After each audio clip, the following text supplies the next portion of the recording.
फासाना सिमी बुबाग्रा खर आगुनि मंगोनां रोंनाव महारानी तुलसीबुद्धि कुचुक माध्यमिक रोंनागो फिल बिसि बाजिसा हास्ति बिरेबनि साइन्स टेर एबा सयसिमं टेर चेंगि रिजाखा टेर चेंगि रिका सालिनि बगै मन्त्रिग्रा प्रोफेसर डॉक्टर मालिक शाह पांडाव कक सेना थकै सयसिमं टेर एबा साइन्स नदै नांकुकपनि कक सावै खोनारिका मन्त्रिग्रा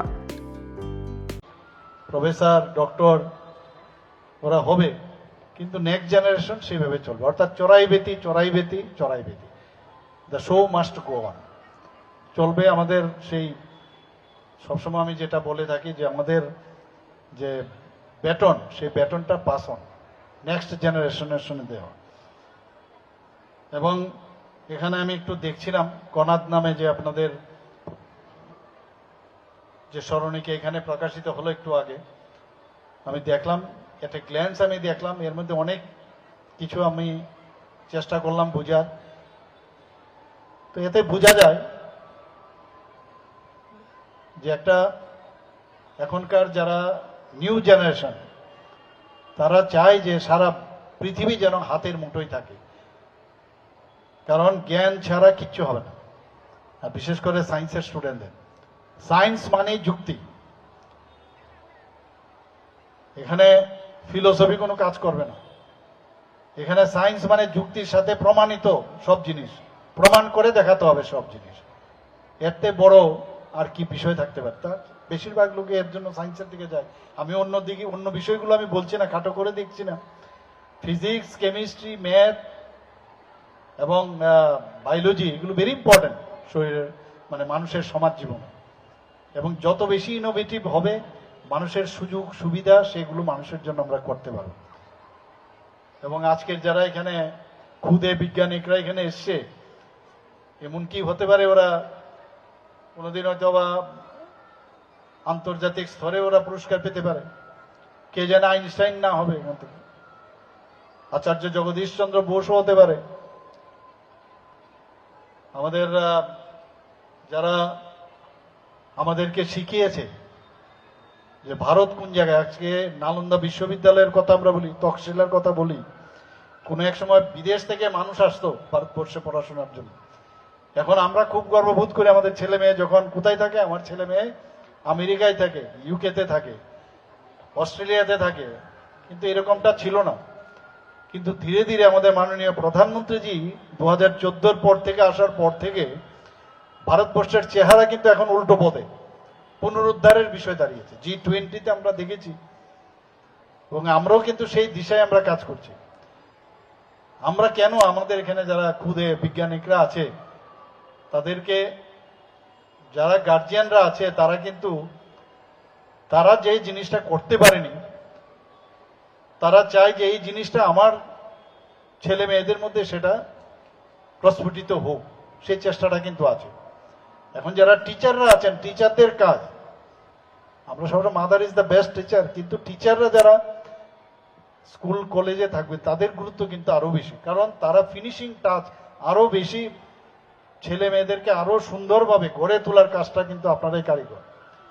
আমি নিজেও টিচার ছিলাম মেডিকেল কলেজে, আপনাদের মতো এই বিএড বা এইসব আমার ছিল না, বা বেসিক ট্রেনিং যেটা ছিল আগে, বা এখন যে ধরনের সিস্টেম আছে আমাদের হচ্ছে যে টিচার্স ট্রেনিং প্রোগ্রাম করতে হয়, সেখান থেকে এসে আমাদের সেই প্রমোশনের বিষয়ে থাকতো। কিন্তু ক্লাসে যাওয়ার আগে একবার রাত্রিবেলা একবার দেখতে হয়, কারণ এটা যদি আমরা ধরে নিই যে আমি যা বলবো আমার স্টুডেন্টরা সব মেনে নেবে, আজকের তারিখে সেটা সম্ভব না।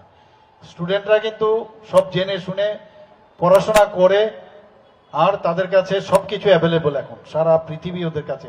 এখন কি লাগবে, এই দুনিয়াতে কি হচ্ছে, কি কি নতুন ইনোভেশন হয়েছে, আপনি তো গতানুগতিক যে পেন ড্রাইভে আমরা নিয়ে এসেছি একটা পার্টিকুলার সাবজেক্ট, সেটা রেডিমেড হয়ে যায়, সেটাই ওখানে আমরা দিয়ে আসার পর আমরা ভাবি যে ক্লাস হয়ে গেছে, সেই জায়গায় হবে না।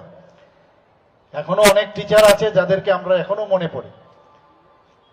আমাদের মনে আছে একবার এক ক্লাসের মধ্যে একজন স্টুডেন্ট বই খুলেছিল বায়োলজিরই,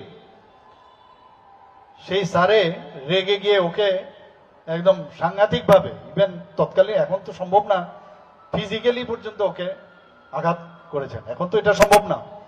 ওনার কেন সেটা করেছেন, যে আমি যখন পড়াচ্ছি তোমার বই দেখার কোনো প্রয়োজন নেই, লিসেন টু মি। এবং খুবই স্বনামধন্য ব্যক্তি ছিলেন, আমি নাম বলার এখানে প্রয়োজন নেই। তো অর্থাৎ উনি নিজেকে সমস্ত বই বিভিন্নভাবে রিসার্চ পেপারই হোক যাই হোক পড়াশোনা করে উনি যেভাবে ডেলিভারি দিচ্ছিলেন ক্লাসে, আমরা কিন্তু সবাই শুনছিলাম, কিন্তু এই একজন স্টুডেন্ট সে বই খুলেছে বলে উনাকে উনি আঘাত করলেন। এই যে টিচার, আইডিয়াল টিচার কাকে বলে, উনার থেকেও শেখার। তো আমরা নিজেরাও যত গর্ব, আমরা স্টুডেন্ট তত বেশি আরো গর্বে। সেই দিশায় আমরা কাজ করব। এখানে এনসিআরটি আমরা ফলো করে, এসসিআরটি সেইভাবে কাজ করছে। আজকের এই বিজ্ঞান যে প্রদর্শনী, সেটাও এনসিআরটির যে গাইডলাইন, আমাদের যে 2020-তে যে ন্যাশনাল এডুকেশন পলিসি, তার উপর ভিত্তি করে আপনারা এই কাজটা করছেন। এবং এত সুন্দরভাবে ন্যাশনাল এডুকেশন পলিসি 2020-তে প্রধানমন্ত্রীজির মানে চিন্তাধারায় সেটা হয়েছে। এটা কিন্তু এখন আমরা বহু জায়গায় আমাদের শুরু হয়েছে, কলেজ লেভেলেও শুরু হয়েছে, স্কুলেও স্টার্ট হয়েছে, কিন্তু সুদূর প্রসারী তার এফেক্ট আমরা দেখতে পাবো। আমি এখানে যারা খুদে সায়েন্টিস্টরা আছে, আমি ওদেরকে একটা কথাই বলবো, যে এটা তো করবেই, এই প্রকৃতি বের করতে হবে। প্রকৃতিতে সব ভগবান সব দিয়েছেন, ঈশ্বর সব দিয়েছেন। নিউটনও ভাবেনি কোনোদিন, যে উনি আগেও দেখেছেন, বা আমরা অনেক তৎকালীন সময় অনেক লোক দেখেছে যে আপেল উপর থেকে পড়ে বা অন্য ফল মাটিতে পড়ে, কিন্তু উনার মস্তিষ্কে হঠাৎ করে প্রশ্ন জাগলো, এটা কেন নিচের দিকে না পড়ে উপরের দিকে যায় না। এই যে গ্রেভিটেশন, ল অফ গ্রেভিটেশন উনার মাস্টার থেকে আসলে। তো সবকিছু আছে, চিন্তাও করতে হবে সমাজের কি কি সমস্যা আছে, এই সমস্যার ভিতরে আমরা ঢুকতে পারি কিনা, সমাধানের পথে ইনোভেটিভ আইডিয়া, সেই চিন্তাধারা। খালি গতানুগতিক আমার একটা ঠিক আছে, আমার একটা করতে হবে। এখন আমি দেখি বহু স্কুল থেকে বিভিন্ন এই ধরনের ওয়ার্ক দেয়, তো অনেক দোকান থেকে বানিয়ে এনে ওগুলো প্রজেক্ট দোকান থেকে বানিয়ে এনে দিয়ে দেয়, তাতে কিছু লাভের লাভ হবে না। তো সেটা টিচারদের সম্ভব কিনা যে ইনোভেটিভ মানে তাদের ব্রেনের ভিতরে ঢুকানো যায় কিনা, যে সেটা মানে সেই রকম স্ট্যান্ডার্ডাইজ না হোক, কিন্তু তার ভিতরে সেই ইনোভেশনের চেষ্টাটা করা যায় কিনা, তাহলেই আগামী দিন ভালো রেজাল্ট হবে। আমি এখনো বলছি, আমাদের যেখানে সোফার রেজাল্ট ম্যাটার ইজ কনসার্ন, এখনো কিন্তু আমাদের রেজাল্ট সেই এখানে মাননীয় ডাইরেক্টর সাহেব বলার চেষ্টা করেছেন যে আমাদের রেজাল্ট ভারতবর্ষের অনেক জায়গার তুলনায় অনেক ভালো, কিন্তু আমি মনে করি যে আরো অনেক বেশি, আরো অনেক কিছু করতে হবে। যেসব জায়গাগুলো খামতি আছে সেই খামতিগুলো আমাদের সে পূরণ করতে হবে। এবং নিজেরও তো প্রাউড ফিল হয়, খেলাধুলাতে যদি আমাদের ছেলে মেয়েরা ভালো রেজাল্ট করতে পারে। আমি বলছি যে পড়াশোনার সাথে সাথে খেলাধুলা করতেই হবে, এছাড়া উপায় নেই। কারণ এতে করে ব্লাড সার্কুলেশনও বাড়বে, শরীর মন এবং স্পিরিচুয়াল সেটারও কিন্তু আমরা টাচ করতে পারি। কিন্তু প্রপার এডুকেশন কিভাবে সেটা মানুষের জন্য কাজে আসবে, সেটার কি কোনো ইনোভেশন করা যায় কিনা। খালি ক্লাস শেষ হলো, দৌড়ে সবাই চলে যায় টিচারের সেই প্রাইভেট টিউশনে, তাহলে ইনোভেশন হওয়ার তো চান্স নেই। গতানুগতিক মেশিনের মতো হয়ে যাবে। আর মেশিনের কারণেই কিন্তু প্রশ্নপত্র পাওয়ার পর তার রেজাল্টও সেই রকম ভালো পাওয়া যায় না। ওয়েস্ট বেঙ্গল, ত্রিপুরা বাদ দিলে আর কোথাও প্রাইভেট টিউশনের পিছনে কেউ দৌড়ায় না, অথচ ওদের তো রেজাল্ট ভালো হয়, 99%, 100% এরকম হয়। খেলাধুলায়ও ভালো, আমাদের ছেলে মেয়েদেরও খেলাধুলায় খুবই ভালো।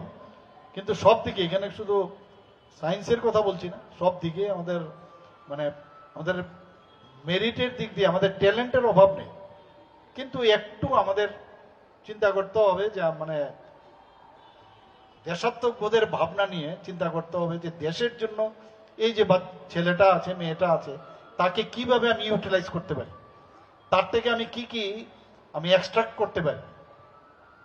এই যে একটা সমর্পণের ভাবনা নিয়ে যারা গুরুরা আছেন তারা যদি কাজটা করেন তাহলে কিন্তু সরকারের পক্ষে অনেক সুবিধা হয়।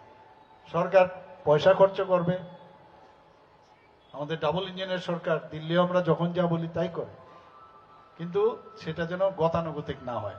আমি আশা করি আজকের এই যে বৈজ্ঞানিক যে প্রদর্শনী, বাল বৈজ্ঞানিক প্রদর্শনী, সেটা তার সাকসেস আমি কামনা করছি এবং আমি আশা করি যে আগামী দিন আমরা এক ত্রিপুরা শ্রেষ্ঠ ত্রিপুরা যেটা চিন্তা ভাবনা আমরা করছি সেইভাবে যেন আমাদের ছেলে মেয়েদের থেকে আজকের থেকে এখন আমাদের তৈরি করা উচিত। সবাইকে অসংখ্য ধন্যবাদ। জয় Hind. Belai belai kena hambai, borong genang monjokra Profesor Dr. Manik Shahano, rungsirnai rungni bagai boroni. হাসতে বেরেমনি অবহাইতের ফাসাল তেইটা সাল ও সালনি খাইজাকলাই হাসতে বেরেমনি শশী মংতেরাও জুদা জুদা হাঙ্কনি কাই ব্রিসি হাই মডেল ফনকজাকলাই।